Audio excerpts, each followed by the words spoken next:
Hello students, आप सभी को नवीन मैथ्स गुरु चैनल पर एक बार फिर से स्वागत है, अभिनंदन है। आज के इस वीडियो में हम लोग बिहार बोर्ड क्लास 12 2022 का जो एग्जामिनेशन हुई है उसके ऑब्जेक्टिव क्वेश्चन को सॉल्व करेंगे। तो इससे पहले वाले पार्ट में हम लोग 1 से लेकर के 50 तक के ऑब्जेक्टिव क्वेश्चन सॉल्व कर चुके हैं। तो ये सेकेंड पार्ट का वीडियो है जिसमें हम लोग 51 से लेकर के 100 तक के क्वेश्चन को सॉल्व करेंगे। तो चलिए बिना देरी के हम लोग वीडियो को स्टार्ट करते हैं। आज का मेरा पहला क्वेश्चन है क्वेश्चन नंबर 51। देखिए 51 में आपका डिफरेंशिएशन से क्वेश्चन लिया गया है, जिसमें आपको क्वेश्चन है d/dx e के पावर 13x, यानी कि आप क्या करिए y बराबर e के पावर जब 13x होता है तो हम लोग कैसे डिफरेंशिएशन निकालते हैं, d/dx d e के पावर 13x, यहाँ पर चेन रूल के आधार पर हम लोग काम करेंगे, इंटू d13x बाई dx। तो e के पावर 13x का कितना होगा, सेम यही रह जाएगा, और 13x का होता है 13, यानी कि 13 इंटू ई के पावर 13x। तो इस तरह से इसका सही आंसर होगा ऑप्शन नंबर सी। तो 51 का ऑप्शन कौन सा सही है, सी। चलिए नेक्स्ट क्वेश्चन है आपका 51, ये है 52, d/dx साइन x/5। अब देखिए इसको भी अगर डिफरेंशिएट करना है आपको तो क्या करें, d sign x/5 chain rule के आधार पर काम करेंगे, इंटू dx/5 बाई dx। अब साइन का डिफरेंशिएशन होता है cos, बात समझ रहे हैं, साइन का होता है cos, और इसका कितना हो जाएगा 1/5। तो कुल मिलाकर क्या होगा 1/5 cos x/5। तो कौन सा ऑप्शन सही है, तो इसका भी ऑप्शन सी सही है, यानी कि 52 का भी ऑप्शन नंबर सी होगा सही। नेक्स्ट क्वेश्चन है आपका 53, जो कि डिफरेंशिएशन से ही है, d cos 2x। तो क्या करेंगे इसको हम लोग 2x के रिस्पेक्ट में इंटू 2x/dx। तो cos का क्या होता है बताइए, माइनस साइन 2x इंटू 2, यानी कि -2 साइन 2x। अब देखिए कौन सा सही आंसर है, तो इसका सही आंसर होगा ऑप्शन नंबर सी, यानी 53 का भी ऑप्शन सी ही सही होगा। ठीक है, नेक्स्ट है आपका 54, d tan x/3 बट्टे यहाँ पर चैन रूल के आधार पर ले जाएंगे, इंटू dx/3 बट्टे dx। अब tan का कितना होता है बताइए, सेक स्क्वायर x/3 इंटू 1/3। नहीं तो कौन सा सही होगा, 1/3 सेक स्क्वायर x/3। तो देखिए मिलाइए इसमें कौन सा सही आंसर है, 1/3 सेक स्क्वायर x/3, यानी कि ऑप्शन नंबर बी 54 का ऑप्शन होगा बी सही। नेक्स्ट है आपका 55, d/dx x to the power क्या है 4 है। तो क्या करिए, बट्टे में भी 4 था तो इसको हम क्या करेंगे, बाहर कर लेंगे, कांस्टेंट को बाहर कर लेंगे। अब बट्टे dx, तो बताइए क्या होगा 1/4, ये क्या हो जाएगा 4x3। 4 में से 1 घटा देते हैं तो 3, और 4 चला जाता है पीछे में तो 4 से 4 कट गया, यानी कि x3। अब बताइए कौन सा सही आंसर होगा इसका, ऑप्शन नंबर सी 55 का सी। नेक्स्ट है आपका ये था 55। अब 56 में d log x के पावर 4।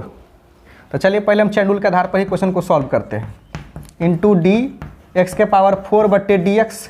तो कितना हो जाएगा 1/x के पावर 4 इंटू 4x3। अब देखिए x3 से यहाँ पर एगो x बचेगा, यानी कि 4/x इसका सही आंसर होगा, यानी कि ऑप्शन नंबर ए 56 का ए। अब यहाँ पर हम लोग लॉग के प्रॉपर्टीज़ के आधार पर भी इस क्वेश्चन को सॉल्व कर सकते हैं, क्योंकि लॉग का प्रॉपर्टीज़ हम लोग पढ़े हैं, लॉग ए क्या है base m to the power n, तो n चला जाता है पीछे। ठीक है, तो उसी आधार पर अगर हम इसको क्वेश्चन को सॉल्व करना चाहें तो log x के पावर 4 है, यानी कि बेस यहाँ पर छुपा हुआ है e। क्या छुपा हुआ है e, तो क्या हो जाएगा बताइए, अगर y इक्वल टू है तो 4 log x, तब बताइए इसका क्या होगा, dy by d x 4 d log x बटे डी एक्स, यानी कि 4 बाई एक्स। किसी भी आधार से बनाइए, आंसर तो वही आएगा 4 बटे एक्स। ठीक है, तो 56 का ए आंसर सही है। चलिए नेक्स्ट क्वेश्चन है आपका 57 में क्या है, डी साइन स्क्वायर थीटा। अब साइन स्क्वायर थीटा है तो यहाँ पर चैन रूल के आधार पर काम करेंगे, sine theta into D sine theta by D theta. पूरे बेसिक क्वेश्चन पूछा गया है ऑब्जेक्टिव में। तो क्या होगा बताइए, 2 साइन थीटा और साइन थीटा का कॉस थीटा है, तो इसको हम साइन 2 थीटा भी लिख सकते हैं। अब देखना है कि ऑप्शन ऊपर वाला दिया है कि नीचे वाला दिया है। तो देखिए ये ऑप्शन दिया गया है यानी कि साइन 2 थीटा, जिसको ट्रिग्नोमेट्री का फार्मूला नहीं याद होगा तो उसको दिक्कत हो सकता है, क्योंकि इसके बराबर होता है साइन 2 थीटा। तो इस तरह से 57 का आंसर कौन सा होगा, सी। चलिए 58 नंबर क्वेश्चन।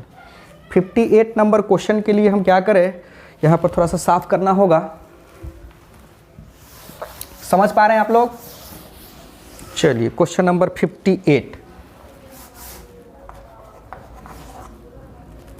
फिर यहाँ पर भी चैन रूल के आधार पर D cos Q theta by D cos theta into D cos theta by D theta. तो क्या होगा बताइए, 3 कॉस स्क्वायर थीटा और कॉस थीटा का होता है माइनस साइन थीटा, यानी कि -3 cos square theta into sine theta. बताइए कौन सा आंसर है इसमें, तो ऑप्शन नंबर हो गया आपका सी। यानी कि जो बच्चे खाली सिर्फ सी मार दिया होगा उसको डिफ्रेंसिएशन में सब सही हो गया होगा, एक आध वो गलती होगा उससे बहुत। चलिए नेक्स्ट है आपका 59 में, ये भी आपका डिफ्रेंसिएशन से ही है। डी टेन स्क्वायर एक्स, यहाँ पर भी आप चैन रूल के आधार पर बनाइए, किसके रिस्पेक्ट में, tan x into d tan x by d x. क्या लिखिएगा बोलिए, डू टेन एक्स है ना, 2 टेन एक्स और टेन एक्स का सेक स्क्वायर एक्स। तो क्या लिखेंगे, 2 tan x into sec square x. अब बताइए कौन सा आंसर सही है, तो ऑप्शन नंबर इसका 59 का है डी। क्या है, d, 2 tan x into sec square x. Next है आपका इंटीग्रेशन से 60 नंबर में, x के पावर 3/2 dx। पूरा बेसिक फार्मूला है, बताइए x के पावर n dx का इंटीग्रेशन क्या होगा, x के पावर n+1 बटे n+1। जो बच्चा सिर्फ बेसिक करके गया होगा वो आसानी से क्वेश्चन को सॉल्व करके आ गया होगा। 3/2 + 1 कितना होगा, 5/2। तो यहाँ हो जाएगा 2/5, नहीं 5/2 नीचे में लिखेंगे तो क्या होगा, 2 चला जाएगा ऊपर, प्लस के है तो के लिखिए। तो कौन सा आंसर सही होगा, 2/5, x के पावर 5/2 यानी कि ऑप्शन नंबर बी, 60 का होगा बी। नेक्स्ट है आपका 61 क्या है, i + j की दिशा में इकाई सदिश ज्ञात करें। हम मान लेते हैं कि देखिए वेक्टर a बराबर दिया हुआ है i + j के, तो हम लोग जानते हैं कि यूनिट वेक्टर क्या होता है, वेक्टर a बटा उसका मैग्नीट्यूड है ना। तो इसका मैग्नीट्यूड क्या होगा, मैग्नीट्यूड निकाल लीजिए यहाँ पर, 1 का स्क्वायर मतलब √2। अब बताइए क्या लिखें, i + j अब बट्टा में √2। देखिए कौन सा आंसर सही है, तो 61 का आंसर होगा ए। 62 में है आपका अवकलन समीकरण से, यानी कि डिफरेंशियल इक्वेशन से दिया गया है, dy/dx + y बराबर 1। यानी कि यहाँ पर जो देख रहे हैं लीनियर डिफरेंशियल इक्वेशन के फॉर्मेट में दिया गया है। तो यहाँ पर आपको समझना है कि p क्या है, तो p क्या होगा 1 और q कितना है, तो 1। चूँकि हम जानते हैं इसका फॉर्मेट होता है dy/dx + py बराबर q। तो इंटीग्रेटिंग फैक्टर सबसे पहले हम लोग निकाल लेते हैं। तो इंटीग्रेटिंग फैक्टर बराबर क्या होगा, 1 dx मतलब e के पावर x। अब इसका सॉल्यूशन पूछ रहा है आपसे, है ना, हल पूछ रहा है। तो सॉल्यूशन क्या होगा, y गुने इंटीग्रेटिंग फैक्टर बराबर q गुने इंटीग्रेटिंग फैक्टर, यानी कि ex और यहाँ पर q के जगह पर 1 है इसलिए dx, यानी कि ex प्लस हो गया c y इंटू ई के पावर x। अब क्या करेंगे हम लोग, e के पावर x अगर दोनों तरफ डिवाइड कर देते हैं तो क्या मिलेगा, तो डिवाइड करिएगा तो e के पावर x बट्टा e के पावर x अब प्लस c बट्टे क्या लिखिएगा e के पावर x, e कट जाएगा, e भी कटेगा नहीं, तो कुल मिलाकर क्या होगा y बराबर यहाँ क्या लिखिएगा 1 प्लस अब c यहाँ e के पावर x दिया गया है तो यहाँ कांस्टेंट के जो फॉर्मेट है वो आपका a के रूप में लिखा है, तो a लिख दीजिए, क्या दिक्कत है a, और जैसे ऊपर जाएगा तो क्या होगा दिस e के पावर माइनस x। अब देखिए कौन सा आंसर सही है, तो ऑप्शन नंबर ए सही है, यानी कि 62 का आंसर होगा ए। देख लीजिए, मिला लीजिएगा अपना। अब है 63, इसमें आपको इंटीग्रेटिंग फैक्टर निकालना है, यानी कि समाकलन गुणांक। यहीं से क्वेश्चन पूछा गया है। हमने तो अपने बैच में बोला भी था कि जो क्वेश्चन हम यहाँ करवाए थे इंटीग्रेटिंग फैक्टर बोले थे कि वहाँ से ऑब्जेक्टिव क्वेश्चन पूछेगा, ऑर्डर डिफरेंशियल इक्वेशन में वहाँ से सबसे पूछा गया है। अब देखिए 63 dy/dx 2y = cos x। अब बताइए इंटीग्रेटिंग फैक्टर यहाँ पर जो आप देख रहे हैं यही ना p है जी, आराम से लिखिए 2x, तो क्या होगा e के पावर 2x। तो बोलिए इसका आंसर होगा ऑप्शन नंबर ए, यानी कि 63 का आंसर होगा ए। तो चलिए मेरा अब नेक्स्ट क्वेश्चन है क्वेश्चन नंबर 64, जो कि क्रॉस प्रोडक्ट से लिया गया है। क्वेश्चन नंबर 64 क्वेश्चन है आपका 5j क्रॉस 4i। अब देखिए इसके लिए क्या है, आप ऐसे सर्किल बना लीजिए और यहाँ i लिख दीजिए, यहाँ पर j लिखिए और यहाँ पर k लिखिए। तो जब i क्रॉस j होगा तो k होगा, j क्रॉस k होगा तो i होगा, k क्रॉस i होगा तो j होगा। जब आपका ये क्लॉकवाइज डायरेक्शन जब होगा, ऐसी स्थिति में इसका निगेटिव साइन लग जाता है। तो यहाँ क्वेश्चन क्या है, 5 को 4 से मल्टीप्लाई कर देंगे तो कितना लिखेंगे 20, और j क्रॉस i मतलब इधर क्लॉकवाइज, तो क्या हो जाएगा -k हो जाएगा। तो यहाँ पर -k लगा देंगे। तो इस तरह से इसका सही आंसर होगा -20k, यानी कि 64 का डी होगा। ठीक है, चलिए अब नेक्स्ट क्वेश्चन है आपका, मूल बिंदु से किसी प्लेन की दूरी निकालना है ना। The distance of the plane 2x - 3y + 4z = 6 from the origin. तो इसके लिए जब ओरिजिन से अगर निकालना हो तो डायरेक्ट फार्मूला होता है d बट्टे जो प्लेन का डायरेक्शन रेशियो होता है उसका स्क्वायर का सम विथ अंडर रूट। नहीं, तो देखिए क्वेश्चन नंबर 65 में आपका जो डायरेक्शन रेशियो दिया गया है वह 2 है। ध्यान से देखिएगा, 2 का स्क्वायर -3 का स्क्वायर और प्लस 4 का स्क्वायर। अब d के जगह पर वैल्यू कितना है, तो क्या है 6 है ना। इसको मॉड में रखते हैं, अगर आप इधर ले आएंगे तो निगेटिव हो जाएगा। तो निगेटिव हो जाने से क्या होगा, फिर से इसको पॉजिटिव ही लिया जाता है हमेशा। तो 6 और 2 का स्क्वायर, 3 का स्क्वायर, 4 का स्क्वायर, 4 9 13 और 13 16 कितना हो जाता है 29, यानी कि 16/√29, यानी कि ऑप्शन नंबर सी इसका सही आंसर होगा, 65 का सी। तो चलिए मेरा अब नेक्स्ट क्वेश्चन है क्वेश्चन नंबर 66, जिसमें दो प्लेन के बीच में हमें एंगल फाइंड करना है। अब यहाँ दो प्लेन का इक्वेशन दे रखा है 2x + y - 2z = 5, और यहाँ है 3x - 6y - 2z = 7।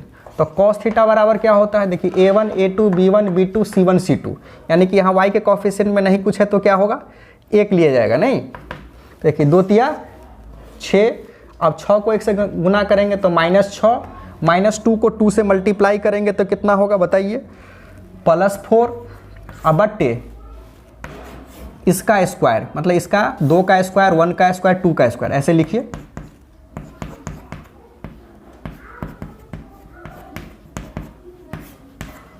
बात समझ रहे हैं। फिर हो जाएगा 3 का स्क्वायर प्लस -6 का स्क्वायर विथ अंडर रूट, और यहाँ पर हो गया -2 का स्क्वायर। 6 से 6 कट जाएगा, है ना, तो ये हो गया आपका 4 बट्टे 2 का स्क्वायर 2 का स्क्वायर, 4 4 8 1 9, मतलब ये 9 लिखिएगा, ये हो जाएगा आपका 3 3 9 और 9 4 13, 13 और 36 यानी कि 49, नहीं 49 का हो जाएगा, अब जानिए रहे 7 हो जाएगा, तो 4/3 और यहाँ पर हो जाएगा 7, ये कॉस थीटा, तो थीटा बराबर हो जाएगा कॉस इनवर्स 4/21। तो देखिए कौन सा इसका सही आंसर है, ऑप्शन नंबर सी इसका एग्जैक्ट आंसर होगा 4/21 कॉस इनवर्स, तो 66 का हो जाएगा सी। चलिए नेक्स्ट क्वेश्चन है आपका 67। 67 क्वेश्चन क्या है, 2 दिया है, -1 और -2 है। अब इसका क्या करिए, इसका स्क्वायर जोड़ इसका स्क्वायर, तो 4 4 8 है, कितना हो जाएगा 9 का वर्गमूल होता है 3। अब इसको भाग दे देते हैं हम लोग, नहीं तो 2 कितना हो जाएगा 3, -1/3 और -2/3, इसी को हम लोग बोलते हैं डायरेक्शन कोसाइन। जब डायरेक्शन रेशियो को जब हम उसको किसी डिस्टेंस से अगर डिवाइड कर दे या उसके मैग्नीट्यूड से अगर डिवाइड कर दे तो उसको बोला जाता है डायरेक्शन कोसाइन। तो बताइए कौन सा इसका सही आंसर होगा, तो ऑप्शन नंबर इसका ए ही सही होगा, 67 का ए। नेक्स्ट क्वेश्चन है आपका 68 जो कि आपको डॉट प्रोडक्ट से है, i cap -2j cap +5 dot -2i +4j और 2k। अब डॉट करना बहुत ही आसान होता है, क्या करना है, बड़ी सिंपल है। अब इसका कॉफिशिएंट को इसके कॉफिशिएंट से, इसके कॉफिशिएंट को इसके कॉफिशिएंट से, इसके कॉफिशिएंट को इसके कॉफिशिएंट से मल्टीप्लाई कर देते हैं। तो बताइए -2 को 4 से गुना करेंगे तो कितना हो जाएगा -8, 5 को 2 से करेंगे तो कितना होगा 10। अब देखिए कट करके हो जाएगा 0, तो इस तरह से इसका सही आंसर होगा 68 का ए। चलिए नेक्स्ट क्वेश्चन है आपका 69। अब यहाँ इंटीग्रेशन बाय पार्ट से लिया गया है, इसके लिए आपको फार्मूला पता होना चाहिए इंटीग्रेशन बाय पार्ट्स का, उसके साथ साथ आइलेट का भी कंसेप्ट आपको पता होना चाहिए, तभी जाकर के आप सही से इसको बना पाएंगे। 69 नंबर, x इंटू ई के पावर 2x dx। अब देखिए अलजेब्रिक फंक्शन है, ये एक्सपोनेंशियल है, तो e क्या होगा, e होगा u, e होगा v। अब x को बाहर बिठाएंगे, e के power 2x dx minus dx/dx, बात समझ रहे हैं, e के पावर 2x dx और यहाँ पर dx हो गया। x इंटू ई के पावर 2x/2, यहाँ 1, यहाँ कितना हो जाएगा e के पावर 2x/2 dx, फिर से x इंटू ई के पावर 2x/2 और यहाँ हो जाएगा आपका e के पावर 2x/4 प्लस k। तो एलसीएम ले लेंगे दोनों में तो क्या होगा 4, ये हो जाएगा आपका 2x e के पावर 2x माइनस ई के पावर 2x प्लस k। क्योंकि ऑप्शन को देखते हुए मैंने काम किया यहाँ पर। अब e के पावर 2x को जैसे कॉमन करेंगे तो क्या होगा 2x माइनस 1/4 प्लस k। अब देखिए मिलाइए कौन सा आंसर सही है। अब इस साइड में लिखा हुआ ऑप्शन में कोई दिक्कत नहीं है, 2x माइनस 1 ई के पावर 2x/4 प्लस के, यानी कि ऑप्शन नंबर ए 69 का आंसर ए। चलिए नेक्स्ट क्वेश्चन आपका 70, जो कि ये भी आपको डॉट प्रोडक्ट से लिया गया है, बड़ी सिंपल क्वेश्चन सब है। 2i minus 3j plus 5k dot 2i plus 2j vector, यहाँ प्लस क्या है 2k। अब देखिए इसको मल्टीप्लाई करिए, 2 दूना 4, 3 को 2 से करिए -6, 5 को 2 से करें 10, नहीं देख रहे हैं ना, एक जगह ही निगेटिव है इसमें, तो ये कितना हो जाएगा 10 4 14, 14 में से 6 घटा लेंगे 8। तो देखिए कौन सा आंसर सही होगा, ऑप्शन नंबर ए यानी 70 का ये। चलिए अब नेक्स्ट क्वेश्चन है मेरा 71 नंबर क्वेश्चन क्या है, dx/x। अब क्या होता है, डायरेक्ट फार्मूला है log x प्लस k, यानी कि इसका आंसर होगा 71 का ए। देख रहे हैं। नेक्स्ट क्वेश्चन है आपका sin x 72। अब डायरेक्ट इसका क्या होगा बताइए, minus cos x plus k कौन सा आंसर सही होगा, माइनस कॉस एक्स प्लस के, यानी कि ऑप्शन नंबर बी। यहाँ लिखा है के माइनस कॉस एक्स, यानी ऑप्शन नंबर बी 72 का हो जाएगा बी। नेक्स्ट क्वेश्चन है आपका कॉस 6 थीटा। तो कितना सिंपल क्वेश्चन सब है, 73 है ये डी थीटा। इसका कितना हो जाएगा बताइए, साइन 6 थीटा बटा 6 प्लस के। कौन सा आंसर सही होगा बताइए इसका, तो ऑप्शन नंबर डी 73 का हो जाएगा डी। 74 में क्या है, tan 2x dx। अब बताइए tan x का आप जानते हैं फार्मूला होता है log sec x प्लस के या minus log cos x plus के, है ना। तो ऑप्शन में देखना क्या है, कौन से फॉर्म में दिया, तो सेक के फॉर्म में ही दिया गया है ना। तो इस आधार पर अगर आप बनाइएगा तो क्या लिखिएगा, log sec 2x प्लस के, और साथ ही साथ x के साथ कोफिशिएंट में 2 है इसलिए बट्टे में हो जाएगा 1/2। तो इस तरह से इसका सही आंसर होगा ऑप्शन नंबर बी। 74 का हो गया बी। चलिए नेक्स्ट क्वेश्चन है 75। एक्स स्क्वायर डी एक्स 0 से 1 क्या होगा बताइए, एक्स क्यू बट्टे 3 0 से 1। अब यहाँ पर 1 वैल्यू पुट करेंगे तो 1 का क्यू बट्टे 3 और माइनस 0 का क्यू मतलब 0 हो जाएगा, यानी 1/3 आंसर। अब देखिए कौन सा सही आंसर है, तो ऑप्शन नंबर ए है। तो 75 का हो जाएगा आंसर ए। नेक्स्ट क्वेश्चन है आपका 76। अब 76 में क्या है, तो 0 से π/2 और sin x dx लिखा गया है, sin x dx। देखिए माइनस cos x होगा, 0 से π/2 लगा दीजिए, चूँकि यहाँ पर के लिखने की जरूरत है नहीं क्योंकि डिफिनिट इंटीग्रेशन है। अब यहाँ पर क्या हो जाएगा, cos π/2 माइनस बोलिए cos 0, cos 90 डिग्री का वैल्यू 1, सॉरी cos 90 डिग्री का वैल्यू 0, तो क्या होगा 0, और cos 0 का वैल्यू होता है 1, तो माइनस माइनस कितना हो जाएगा +1। तो इस तरह से इसका सही आंसर होगा ऑप्शन नंबर बी, 76 का हो जाएगा बी। चलिए आगे बढ़िए। 77 में क्या है क्वेश्चन, e⁻x dx देख रहे हैं और a से b। अब बताइए e⁻x का क्या होता है, e⁻x से होगा, और यहाँ पर a से b लिमिट, तो क्या लिखिएगा e⁻b और माइनस e⁻a। अब देखिए कौन सा आंसर सही है, e⁻b minus e⁻a, option number C, यानी 77 का हो जाएगा सी। अगला क्वेश्चन है आपका सीधा है 78। सिंपल क्वेश्चन है dx। यहाँ पर a से b, x क्या लगाइएगा, a से b, तो क्या हो जाएगा b माइनस a। अब बताइए कौन सा आंसर सही होगा, 78 का हो जाएगा a। 79 क्वेश्चन क्या है, x² बटे 2, लिमिट कहाँ से कहाँ है, तो 0 से 1। अब 1 यहाँ पर पुट करिएगा तो 1 का स्क्वायर 1/2 और माइनस 0 का स्क्वायर 0 मतलब 1/2। कौन सा आंसर सही होगा, तो ऑप्शन नंबर 20 79 का हो जाएगा आपका बी। नेक्स्ट क्वेश्चन है 80 नंबर क्वेश्चन में आप क्या करेंगे, फैक्टराइजेशन कर लीजिए। तो x² -1 था तो हम यहाँ पर लिख देते हैं x + 1 × x - 1। अब बट्टा में कितना है x - 1, इसको काट दीजिए। अब क्या हो गया x + 1 dx, बोलिए इसका इंटीग्रेशन क्या होगा, x² बटे 2 प्लस x प्लस के। अब बताइए इसका सही आंसर कौन सा होगा, x² 2 प्लस x प्लस के, यानी कि ऑप्शन नंबर बी 80 का हो जाएगा बी।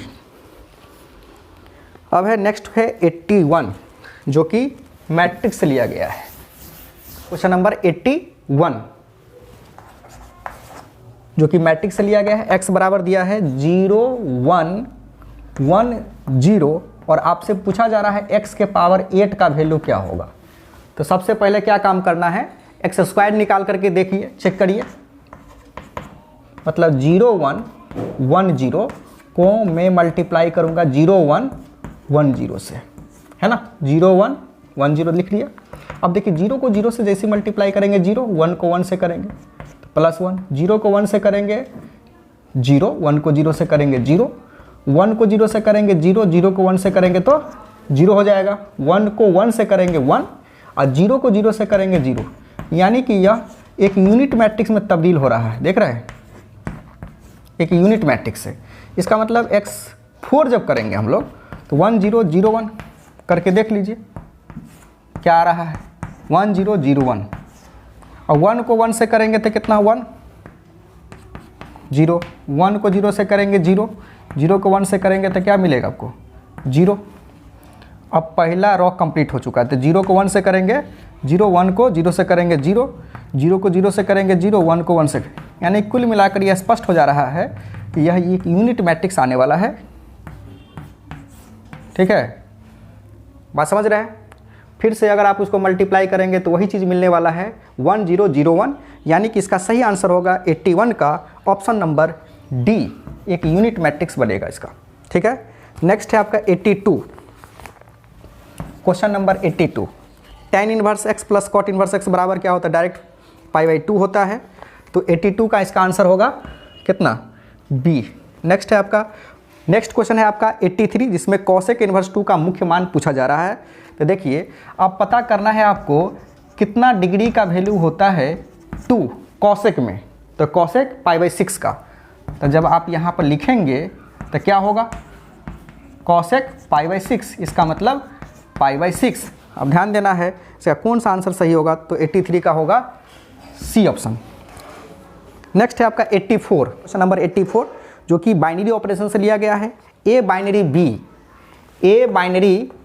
बी का वैल्यू दिया गया है AQ प्लस BQ।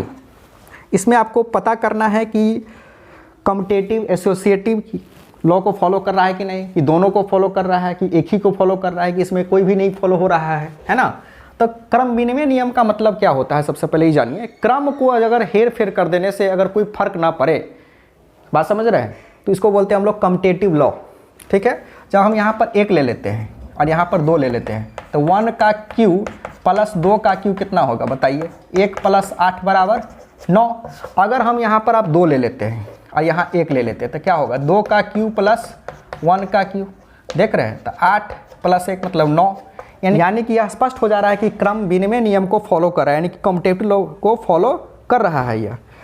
तो ऑप्शन नंबर डी तो वैसे ही आपको गलत हो जाएगा, और इसके साथ साथ आपका ऑप्शन नंबर सी भी गलत हो जाएगा, तो सी डी तो वैसे ही खत्म हो जाएगा। तो अब है क्या, ए और बी होगा कि नहीं। एसोसिएटिव लॉ का मतलब होता है इसमें 3 का बीच में कम्बिनेशन होना चाहिए। तो 3 का जब कम्बिनेशन होगा तो जैसे देखिए 2, 3 प्लस 2, इसका जो वैल्यू होगा 100, और 2 प्लस, यहाँ प्लस का चिन्ह लगा दीजिए, 2 प्लस 3 प्लस 2 का जो कम्बिनेशन है, इस दोनों का वैल्यू जब बराबर हो जाएगा तो इसको बोलते हैं हम लोग एसोसिएटिव लॉ। क्या लिखा है, 2 को बाहर कर दिए, 3 2 को हम लोग ले लिए, यानी कि यहाँ पर कोई दूसरा ले लीजिए, 4 ले लीजिए। बात समझ रहे हैं, यहाँ पर आप 4 ले सकते हैं। ठीक है, अब ऐसे करके देखिए, तो ऐसे में इस नियम को फॉलो नहीं कर पाता है। अब करके देख सकते हैं, यहाँ पर देखिए, जैसे हम यहाँ पर तो 1 2 तो ले चुके हैं, 1 2, और यहाँ ले लिया मैंने कितना 3, तो 1 2 का वैल्यू तो कितना आया, वैल्यू कितना 9 आया है 9। अब यहाँ पर 3, तो 9 का Q कितना होगा 729, और 3 का कितना होगा बताइए, 3 का Q हो जाएगा 27। अब जोड़िए इसको, 9 7 16 के 6 हाथ में 1, 2 2 4, 1 5, 756। अब क्या करते हैं हम इस जगह पर 1 को ऐसे ही छोड़ देते हैं, 1 को ऐसे ही छोड़ देते हैं। अब हम लेते हैं 2 और 3 के बीच में कम्बिनेशन करते हैं। अब 1 का Q कितना होगा 1, और इसका कितना आया है बताइए, इसका आया है कितना 9, 1 का Q कितना होगा 1, और 9 का Q कितना होगा 729, जो 730 के आसपास, मैंने 730 ही आया, आसपास क्या 730 आया, ये 756 आया। तो यह स्पष्ट हो जा रहा है कि यह एसोसिएटिव लॉ को फॉलो नहीं कर रहा है, इसलिए इसका सही आंसर होगा option number B, operation is commutative, यानी कि 84 का हो जाएगा बी। बात समझ गए। अब आइए, आपका अगला क्वेश्चन है 85। तो चलिए, मेरा अब नेक्स्ट क्वेश्चन है क्वेश्चन नंबर 85। 85 में कह रहा है कि how many distinct relation can define on the set ए। अब ए सेट में आपका ए बी सी दिया गया है, तो इसका सही आंसर होगा, चूँकि इसमें जब ए क्रॉस ए करिएगा तो कितना आएगा 3 × 3 यानी कि 9 का रिलेशन बनेगा। और ऐसे में टोटल जो इसका बनता है आंसर हो जाता है 2 के पावर n, मतलब 2 के पावर 9 इसका सही आंसर होगा, यानी कि 85 का होगा ए। चलिए नेक्स्ट क्वेश्चन है आपका 86, जो कि इंटीग्रेशन से फिर से है। रूट एक्स डी एक्स 1 से 4, बताइए आप इसको क्या लिख सकते हैं, x के पावर 1/2 dx 1 से 4, तो क्या होगा x के पावर 3/2 और यहाँ हो जाएगा 2/3, लिमिट कहाँ से कहाँ 1 से 4। अब चलिए 2/3 और यहाँ पर हम लोग लिखेंगे 4 के पावर 3/2 नहीं, अब माइनस 1 के पावर 3/2, देख रहे हैं।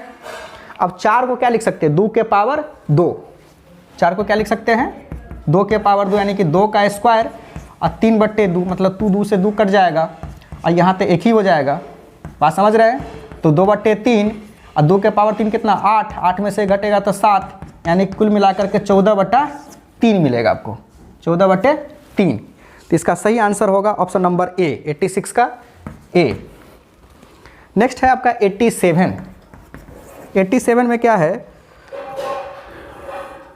If the plane ax plus by plus cz plus d is parallel to the line, then जब पैरेलल टू द लाइन जब होगा तो इसका एक इक्वेशन पहले लिख लीजिए, ax plus b y plus c z plus d equal to 0, और एक प्लेन है और दूसरा आपका क्या है x माइनस 2/3, जो कि एक लाइन का इक्वेशन है 3D में, z माइनस 5/6। अब देखिए ये कह रहा है क्या कि पैरेलल है, तो पैरेलल जब होगा तो जब प्लेन पर जब पैरेलल होता है उसको परपेंडिकुलर ही कंसीडर किया जाता है, यानी कि a को 3 से मल्टीप्लाई करेंगे, b को 4 से 4b और c को 6 से, यानी कि 6c बराबर कितना हो जाएगा 0 हो जाएगा, यानी कुल मिलाकर 3a plus 4b plus 6c बराबर होगा 0। तो इस तरह से इसका सही आंसर होगा 87 का c। नेक्स्ट है आपका 88, इफ द लाइन इतना इज पैरेलल टू दिस। अब देखिए 88 में है, ये भी 3D से है, x माइनस 2/a बराबर y माइनस 3/b बराबर z माइनस 4/c, ठीक है। और दूसरा जो कि पैरेलल है, तो यानी कि क्या हो जाएगा, दोनों का रेशियो जो होगा इक्वल होगा, बात समझ रहे हैं। यहाँ a दिया गया है, यहाँ b है, c है, ठीक है। तो इसका जो रेशियो जो होगा आपस में इक्वल होगा, यानी कि a/4 बराबर b/2 बराबर c/3। जब पैरेलल होता है तो a1/a2 बराबर b1/b2 बराबर c1/c2, जब दो लाइन पैरेलल होता है तो इस तरह से इसका आंसर सही क्या होगा 88 का हो जाएगा c, 88 का c। चलिए नेक्स्ट क्वेश्चन है आपका वेक्टर से, वो भी स्केलर ट्रिपल प्रोडक्ट से लिया गया है। अब अगला क्वेश्चन है आपका 89, जो कि स्केलर ट्रिपल प्रोडक्ट से लिया गया है। इसको हम लोग डिटर्मिनेंट मेथड से क्वेश्चन को सॉल्व करेंगे। 2 यहाँ 0 हो जाएगा, 3 यहाँ 1, यहाँ 1, यहाँ 4, 3 1 7। चलिए इसका डिटर्मिनेंट निकालिए, 2 हो जाएगा तो 7 एकम 7, ये 4 को 1 से गुना करेंगे 4, ये तो 0 है, इसको ख़त्म कीजिए कहानी। 3 इसको गुना करिए तो 1 माइनस 3, यानी 7 में से 4 घटेगा तो 3, 3 दूना 6, और 1 में से 3 घटेगा तो -2, तो -2 को 3 से गुना करेंगे तो -6, तो 6 में से 6 घटेगा तो 0। इस तरह से इसका सही आंसर होगा ऑप्शन नंबर ए, 89 का हो जाएगा ए।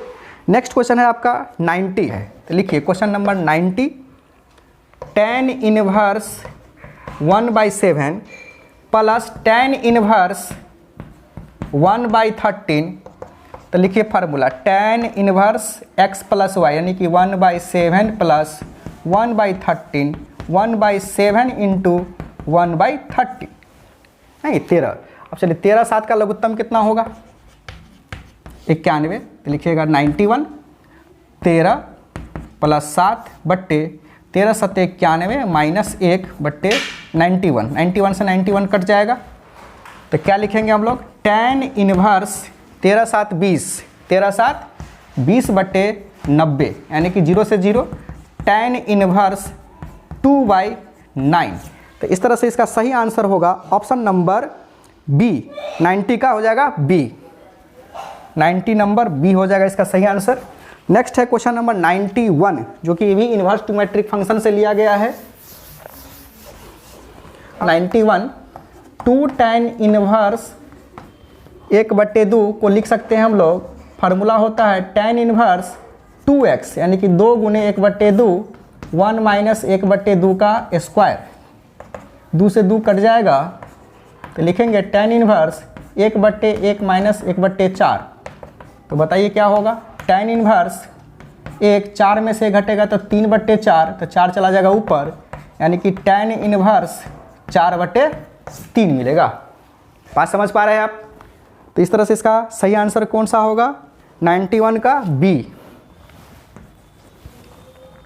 नेक्स्ट है आपका 92, जो कि प्रोबेबिलिटी से लिया गया। 2 घटनाएं ए और बी स्वतंत्र है, यानी कि इंडिपेंडेंट है। ऐसी स्थिति में क्या होता है, पी ए इंटरसेक्शन बी, अब पढ़े होंगे formula, P A into P B के बराबर होता है, यानी कि इसका सही आंसर होगा ऑप्शन नंबर सी, 92 का हो जाएगा सी। चलिए अब नेक्स्ट क्वेश्चन है आपका 93। 93 में क्या है, क्वेश्चन नंबर 93, पी ए का वैल्यू दिया हुआ है कितना 1/2 और पी बी का वैल्यू दिया हुआ है 0, तो पी ए बाई बी का वैल्यू, यानी कंडीशनल प्रोबेबिलिटी से लिया गया है ये। तो कंडीशनल प्रोबेबिलिटी में आपका फार्मूला पता होगा, क्या होता है बताइए। ये होता है पी ए इंटरसेक्शन बी बट्टे पी बी, और जैसे यहाँ पर नीचे 0 ऊपर में कुछ हो रहा है, उसे क्या मतलब है आपका, क्या होता है 1/0 इन्फिनिटिव, 2/0 इन्फिनिटिव, यानी कि नॉट डिफाइंड। क्या होगा, नॉट डिफाइंड। तो इस तरह से 93 का आंसर होगा सी। नेक्स्ट क्वेश्चन है आपका 94। 94 में आपको मल्टीप्लाई करना है। मैट्रिक्स से क्वेश्चन लिया गया है 7 6 0 -1। यहाँ पर है आपका 1 0 0 1, तो 7 को 1 से मल्टीप्लाई करेंगे 7, 6 को 0 से करेंगे 0, 7 को 0 से करेंगे 0, 6 को 1 से करेंगे तो 6, 0 को 1 से करेंगे 0, -1 को 0 से करेंगे तो फिर से क्या होगा, 0 होगा। 0 को अब 0 से करेंगे 0, -1 को 1 से करेंगे तो -1, यानी कि आपका आंसर होगा 7 6 0 -1। अब देखिए जो आप देख रहे हैं वही है, यानी किसी भी मैट्रिक्स को अगर यूनिट मैट्रिक्स से मल्टीप्लाई करेंगे तो आपका सेम रिजल्ट आएगा। इतना मल्टीप्लाई करने की आवश्यकता भी नहीं थी। तो इसका सही आंसर होगा 94 का सी। अब है 95। तो चलिए मेरा अब नेक्स्ट क्वेश्चन है क्वेश्चन नंबर 95। अब देखिए यहाँ पर गिवन क्या है, पी ए का वैल्यू दे रखा है यहाँ पर 1/2 और पी ए यूनियन बी का वैल्यू दिया हुआ है 3/5। पी बी का वैल्यू आपको दिया हुआ है पी, जो कि आपका पी का वैल्यू फाइंड करना है, नहीं पी बराबर व्हाट। और एक बात और इसमें दिया हुआ है, यदि 2 घटनाएं ए और बी स्वतंत्र है, यानी कि इंडिपेंडेंट है। जब इंडिपेंडेंट होता है तो हम लोग जानते हैं कि पी ए इंटरसेक्शन बी बराबर होता है P A into P B, है ना। बात समझ रहे हैं। तो सबसे पहला काम आपको ए वैल्यू आपको निकालना पड़ेगा, यानी पी ए इंटरसेक्शन बी निकालना होगा। तो हम लोग जानते हैं formula P A union B बराबर होता है कितना, P A plus P B minus P A intersection B. अब देखिए यहाँ पर जो वैल्यू दिया हुआ क्या, 3/5, पी ए का वैल्यू दिया है 1/2, पी बी का वैल्यू पी है। अब देखिए इसका वैल्यू व्हाट, ये आपको निकालना है। तो क्या करेंगे, इसको जब इधर ले आएंगे तो क्या होगा, प्लस में अब हो गया 1/2 प्लस पी, अब माइनस 3/5। अब 2 5 का हम लोग लघुत्तम ले लेंगे तो क्या हो जाएगा 10, टी हो जाएगा 5, ई हो जाएगा आपका 10p और ई हो जाएगा 3 दूना 6, यानी कुल मिलाकर के 10p 5 में से 6 घटाएंगे तो -1/10, तो ई रहा आपका ये वैल्यू। अब हमें निकालना क्या है, यानी pb के जगह पर जो p डालेंगे उसका वैल्यू, नहीं तो क्या करिएगा, इस पर जगह वैल्यू पुट करिए। तो यहाँ पर हम वैल्यू पुट करेंगे अब कितना, 10p - 1/10 बराबर पी ए के जगह वैल्यू कितना है 1/2 इंटू पी, 2 पंचे 10। देख रहे हैं, अब क्या होगा, 10p-1/5 बराबर p।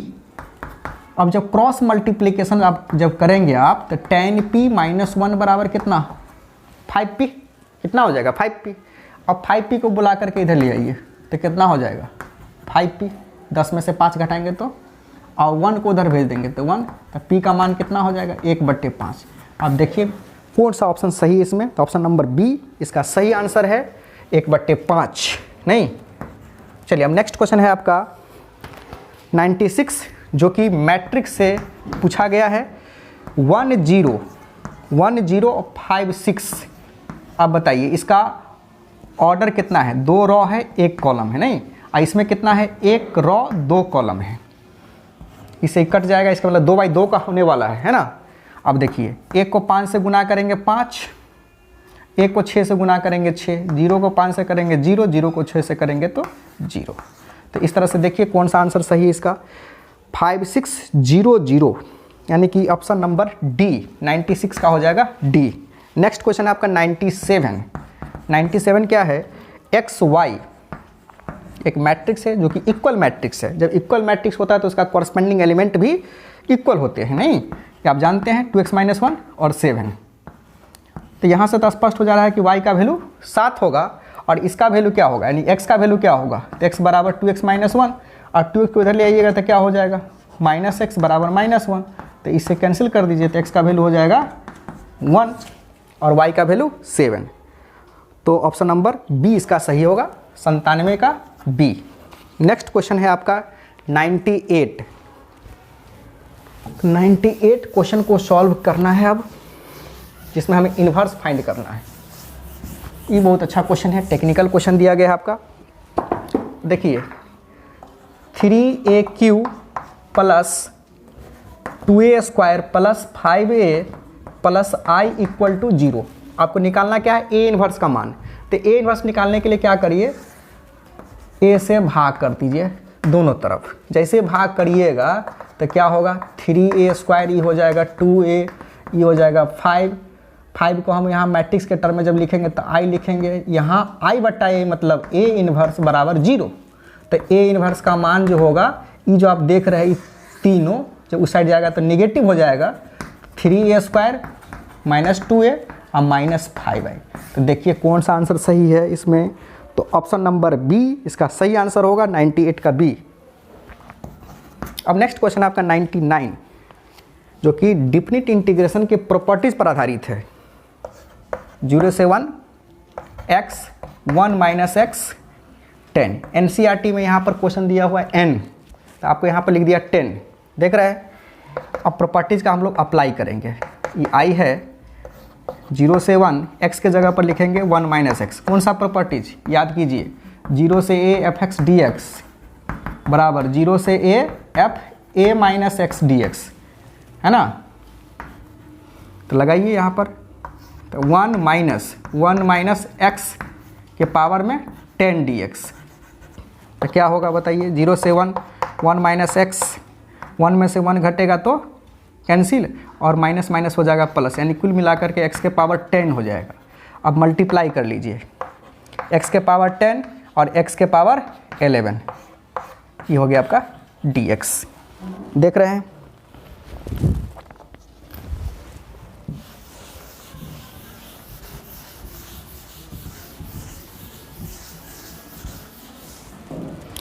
अब भाई इसका इंटीग्रेशन क्या होगा, 0 से 1 दिया हुआ है तो x के पावर 10 का होगा x के पावर 11/11 और इसका होगा x के पावर 12/12। लिमिट कहाँ से कहाँ, 0 से 1।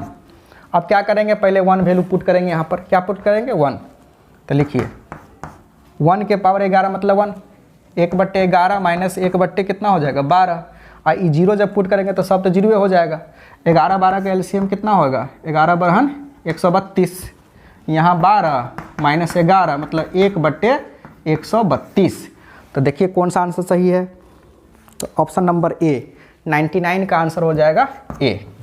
अब नेक्स्ट क्वेश्चन है आपका 99 तो हो चुका है, 100 लास्ट क्वेश्चन है आज का मेरा, जिसमें इन्वर्स ट्रिमेट्रिक फंक्शन से है। x का वैल्यू दिया हुआ 1/5 और आपसे एक क्वेश्चन पूछा जा रहा है cos inverse plus 2 sin inverse x। अब देखिए, अब यहाँ पर सोचना है, क्या सोचना है आपको? cos inverse x plus sine inverse x plus sine inverse x मैंने लिख दिया। क्या लिख दिया? 2 बार साइन इनवर्स लिख दिया। चूंकि 2 साइन इनवर्स x लिखा हुआ था तो मैंने 2 बार इसको रिपीट कर दिया। इसके बदले में क्या लिख सकते हैं आप? π/2। अब जानते हैं कि π/2 होता है, तो लिखिए cos π/2 plus sine inverse x। अब बताइए, आप जानते हैं कि cos 90 डिग्री प्लस थीटा क्या होता है? साइन थीटा होता है। तो क्या लिखिएगा? और sine theta with negative sine, चूंकि सेकंड क्वाड्रेंट में है, तो माइनस साइन इनवर्स x। अब साइन से साइन कट जाएगा तो -x, और x का मान कितना है जी? 1/5, यानी कि -1/5। इस तरह से सही आंसर होगा ऑप्शन नंबर बी। तो इसका स्क्रीनशॉट ले लीजिए। तो मैं आशा करता हूं कि आप लोगों को वीडियो अच्छी तरह से समझ में आ गया होगा। तो फिर मिलते हैं हम लोग नेक्स्ट वीडियो में, तब तक के लिए धन्यवाद, थैंक यू।